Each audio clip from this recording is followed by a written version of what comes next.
Welcome to the Natural Super Kids podcast, where you will discover practical strategies to inspire you to boost the health and nutrition of your kids. I'm Jessica Donovan, a qualified naturopath specialising in kids' health, and I want to make it as easy as possible for you to raise healthy and happy kids. Let's get into it.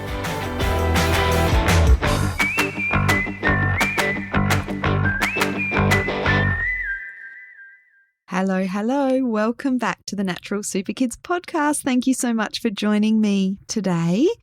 So I had a little realization yesterday that, I was just racking my brain as to what sort of topics I might like to talk about on the podcast.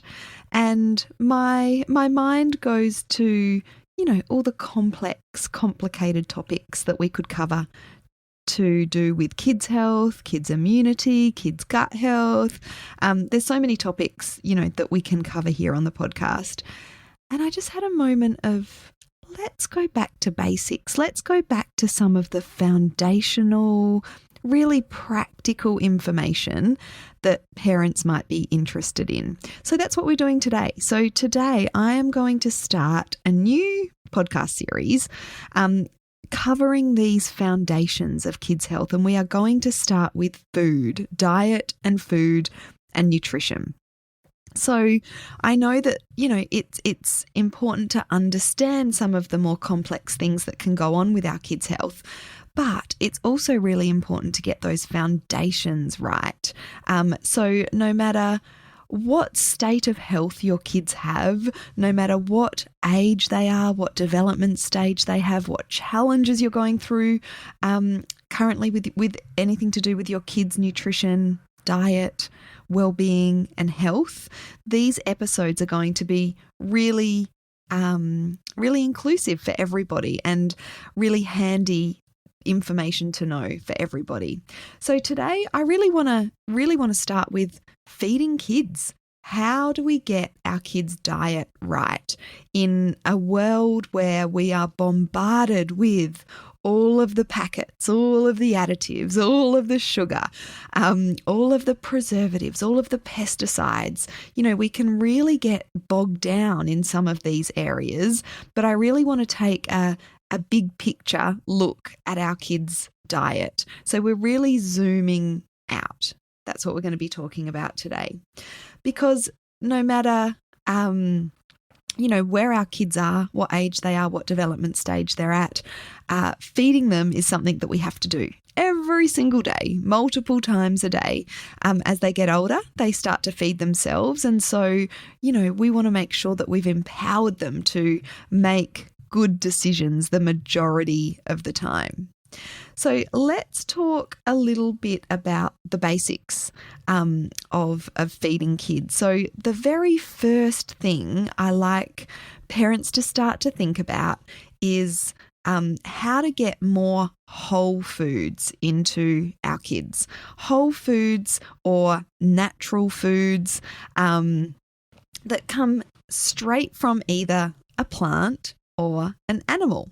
Now, these days, it's unrealistic that our kids are only going to eat whole food. So I just want to set that record straight. My kids certainly do have some packets. My kids have some sugar. We really try and keep things like additives and preservatives down, but they slip into the diet here and there.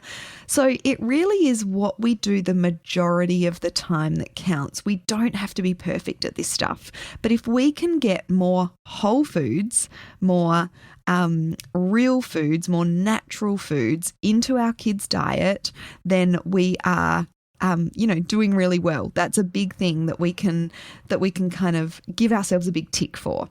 So when I talk about whole foods, there can be a bit of confusion even about this term. So the way that I like to explain it to kids is natural food. So food from nature is always healthy. It contains all the things that our bodies need to grow, to become strong, to function, to feel good.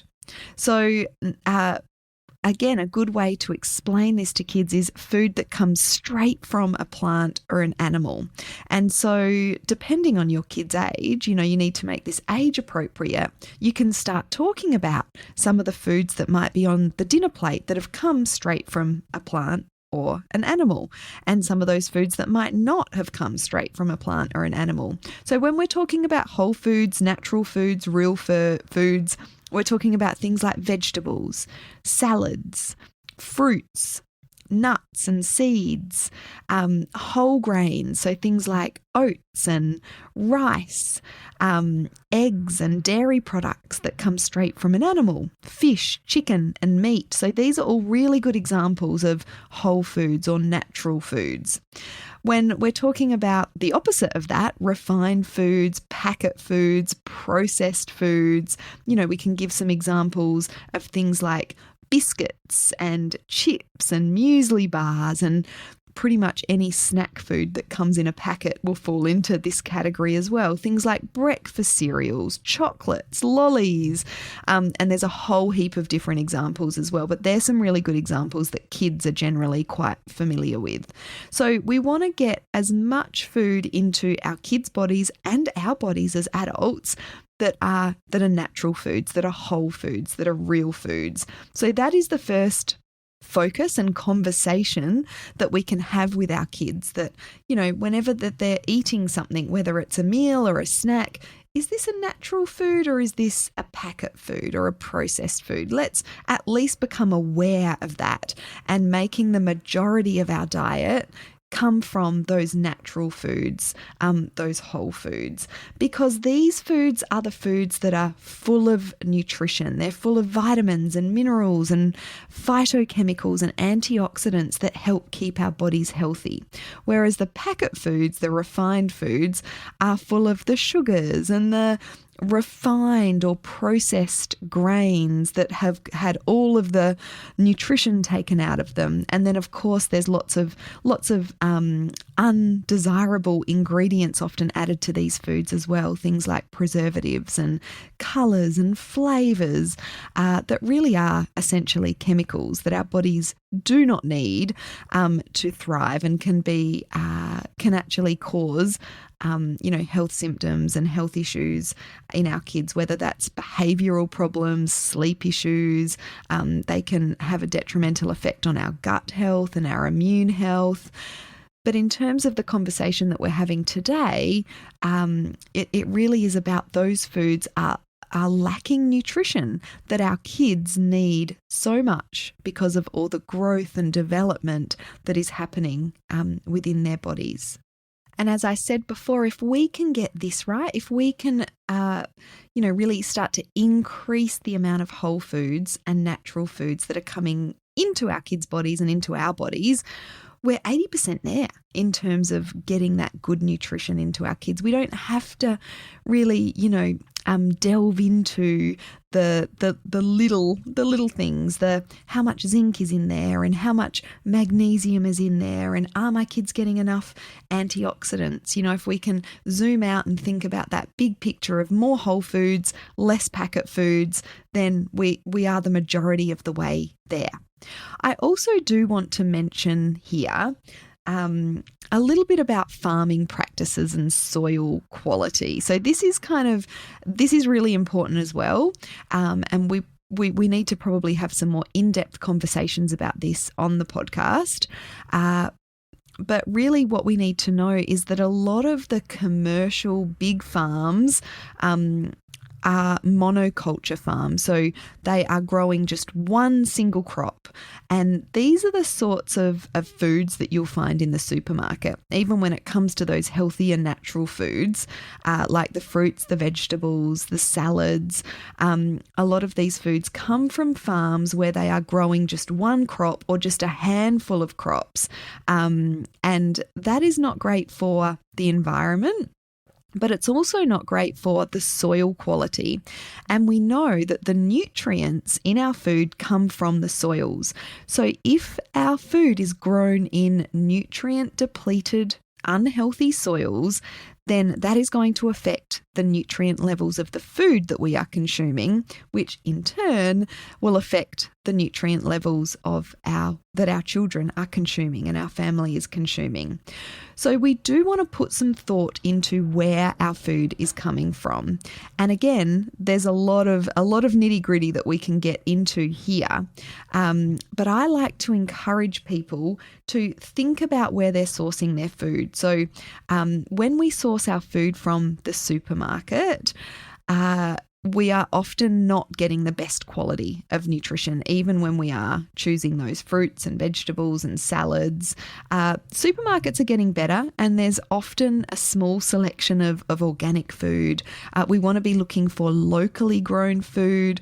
So a lot of us will have access to things like farmers markets or local farm co-op boxes where we can get a box delivered with a range of different fruits and vegetables in there, or organic box deliveries, or sourcing organic fruits and vegetables. So this is not, the first thing we want to be thinking about, but it is really important because of that nutrient level of the food that we are eating, as well as other things like pesticides and that sort of thing. So me personally, I am a big fan of the farmers market, and I've got an amazing farmers market local to me. Shout out to Wollonga Farmers Market, where I can get all of my fruits and vegetables and salads, and they also have, good quality animal protein. Like we've got fish and we've got pork and we've got beef that is free range, and there's lots of organic options there as well. I can get nuts and I can get local dairy products. So really, I can do the majority of my food shopping at my local farmers market, and I know that lots of other people have that option too. So farmers markets are amazing. Even if you're not, just choosing organic, when we're shopping at a farmers market, we know that these are local farms, which helps with the nutrient levels of the food that we are buying. And we're supporting those smaller farmers that tend to have more, more varied crops on the farm. And that really helps with the soil quality, because if a farm is only growing one crop, then that does affect the soil in a negative way. But if there's sort of more permaculture type farms where they're really thinking about the health of the farm as a whole and really looking after that soil quality, then that's going to really have a positive impact on the nutrient levels in the foods that we are consuming. So we can look at farmers markets, we can look at organic produce, we can look at small local farms, biodynamic farms, permaculture farms. These are all fantastic. But if this is like, whoa, I'm not really there yet, then this isn't the first thing you want to be thinking about. It's fine to definitely start at the supermarket and get that balance of more whole foods and less packet foods as the first step. And then the second step is to start to think about where you are sourcing your food from. As I said, I think we'll have some more conversations about this on the podcast, but I did just want to mention that, just to plant that seed, or if you're at that stage to think about where you're sourcing your food, then, these are some thoughts you might want to be thinking about.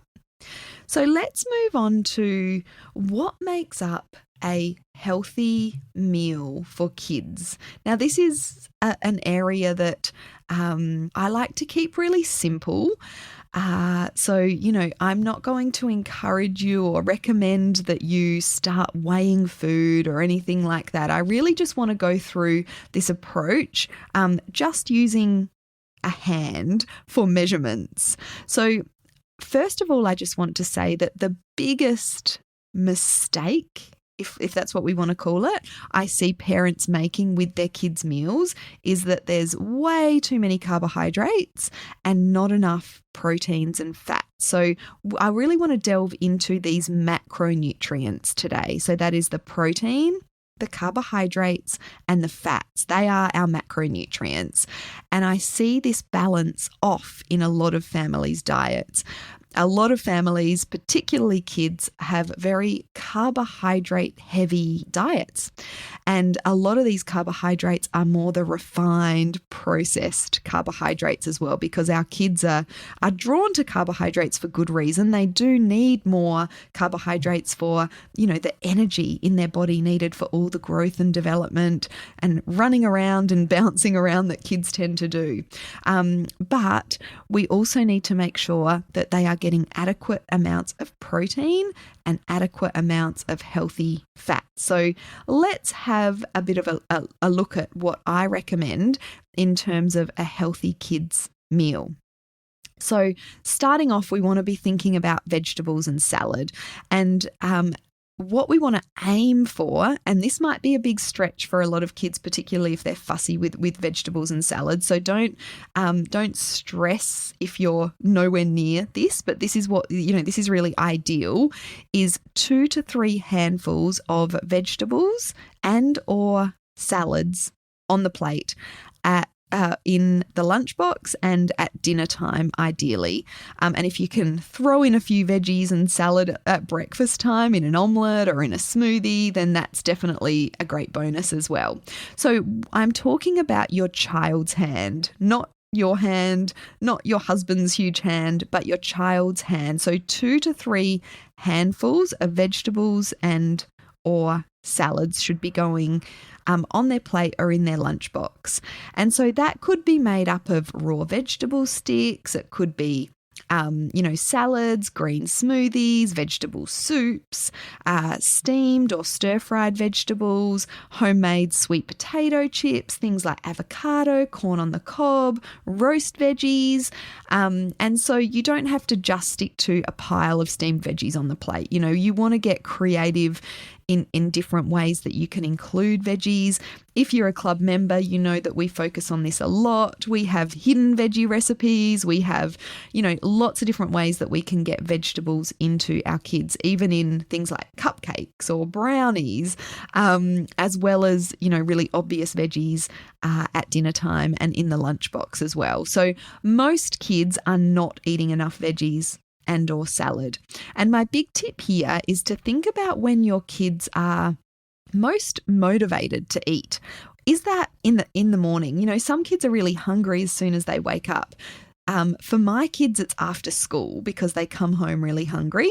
And so that is the perfect time to be focusing on getting more of these veggies and salads into your kids. So that might look like, a smoothie after school, or even a small bowl of soup in the winter, or some veggie sticks with some dip. So think about those times when your kids are most motivated to eat and focus on getting more veggies and salad in at those times. A lot of parents wait until dinner time, and by dinner time, kids are often tired. Their mood is a little bit all over the place, particularly if they're younger. So, that's where the dinner time battles can really come in. So if we can try and get veggies and salad into our kids throughout the day, then it takes the pressure off at dinner time to make sure they're eating a whole lot of veggies. Let's move on to protein. So when we're talking about protein, what we want to aim for is a palm to hand size portion of protein. Again, this is your child's hand or palm, so their hand is the perfect measurement for them. Now, protein is so important for our kids for growth, for development, and it keeps our kids fuller for longer as well. If your kids are always hungry, always asking you for more snacks, increase their protein, and it does make a big difference. So protein is included in things such as eggs and fish and meat and chicken and dairy products such as cheese and yogurt. Things like nuts are high in protein, and legumes such as lentils, chickpeas, tofu, tempeh. So there's a variety of protein sources. Animal products will generally contain good amounts of protein. And if you are vegetarian or vegan as a family, then you do need to be just a little bit more conscious of protein, making sure you're getting in plenty of those nuts, potentially eggs, and those legumes and tofu and tempeh, as I said. So we want to try and get protein in every meal. and it's that palm to hand size portion of protein. Generally, a palm is enough, but if your kids are hungry all the time, then you might want to increase that portion size to a full hand to see if that really helps to curb those snack cravings between meals. So at breakfast, lunch, and dinner, we want to try and incorporate protein. Most kids are lacking protein at breakfast and often at lunch as well. So most kids will be getting some protein at dinner time, but think about whether your kids are getting protein at breakfast. Are they just having a big bowl of porridge, which is a nice healthy breakfast, but maybe you can add some nuts into their porridge to sort of beef it up with some protein. If they're having a smoothie, maybe you can add some protein powder into the smoothie, or a boiled egg on the side, as well as like a fruit smoothie. So do think about making sure your kids are getting protein at breakfast and in their lunchbox. Leftover meat from the night before in a sandwich or a wrap, or just some chicken strips with some veggies in the lunchbox can make really good options. So protein is important. If your kids are moody, if their behavior is all over the place, if they're hungry all the time, then they may need some more protein. So next I want to look at fats. Healthy fats are really important for our kids' brain, for their nervous system. And again, healthy fats can keep our kids fuller for that bit longer as well. So healthy fats may already be contained within the meal that you are serving your kids. So for example, there might be some healthy fats in the fish or the meat that you're serving. But if you're feeling like there is not a lot of fat in the meal that you're serving your kids, potentially it's in the lunchbox or something like that, you might want to add some extra fats in there. So that could be some avocado or some nuts or some seeds, or some healthy oils such as olive oil or coconut oil, butter, yogurt, coconut milk, cream. These things all contain healthy fats. So have a think about whether your kids are getting enough healthy fats. A couple of tablespoons per meal. So we don't need a lot of healthy fats. And as I said, sometimes they may be contained within the food or the meal that you're already serving. But have a think about whether your kids are getting healthy fats. And ideally, we want to be including healthy fats in all of our kids' meals. And then, of course, there's carbohydrates. So carbohydrates, as I said, are very important for our kids, for their energy, for their growth, and what a lot of parents don't understand, or a lot of people don't understand, is that we do get good quality carbohydrates through fruits and vegetables and salads. So our kids are often overdoing things like bread and pasta and rice and, snacky carby foods. So when it comes to carbohydrates, we want to try and stick to whole grains as much as possible. So, staying away from that white, refined carbohydrate sources and moving towards more whole grains. So things like quinoa and buckwheat and brown rice and rye and spelt and whole grain crackers and oats, even things like millet and amaranth, which are kind of not as popular grains, can be great to include in kids' diets. Now, if your kids are used to the more refined white grains, they're probably not going to accept whole grains straight away.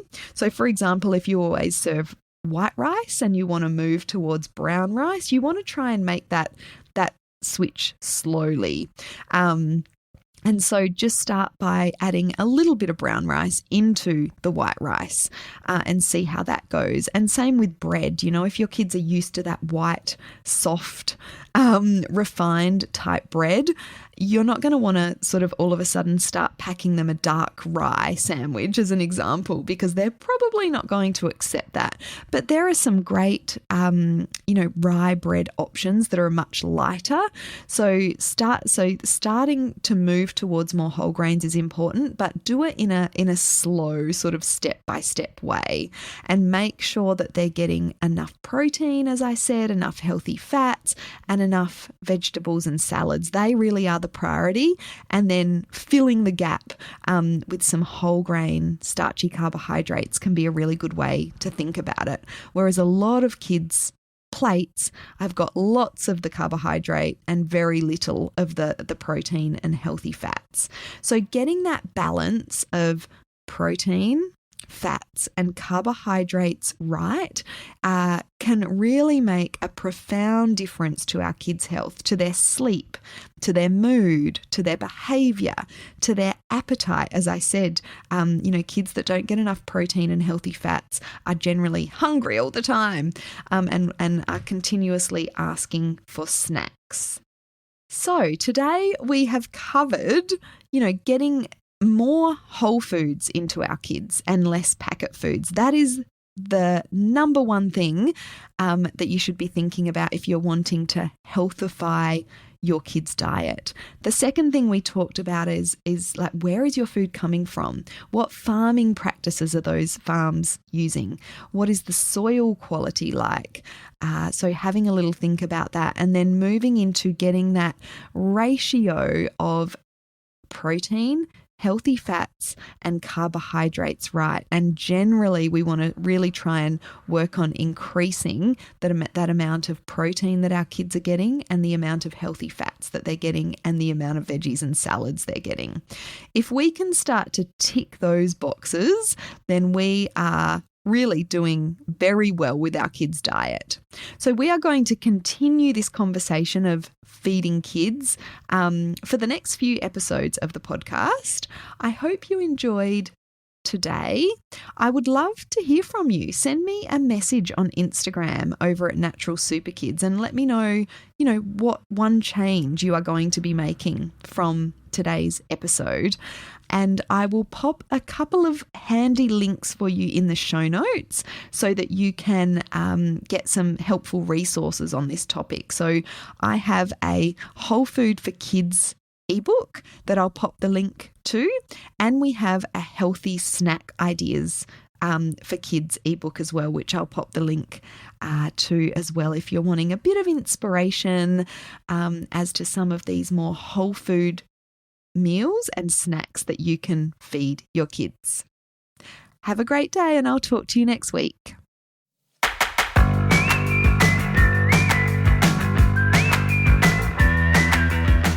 Thank you so much for joining me on the podcast today. Head on over to our website, naturalsuperkids.com, for the show notes for this episode, as well as a whole heap of inspiration to help you raise healthy and happy kids. I'll see you next week.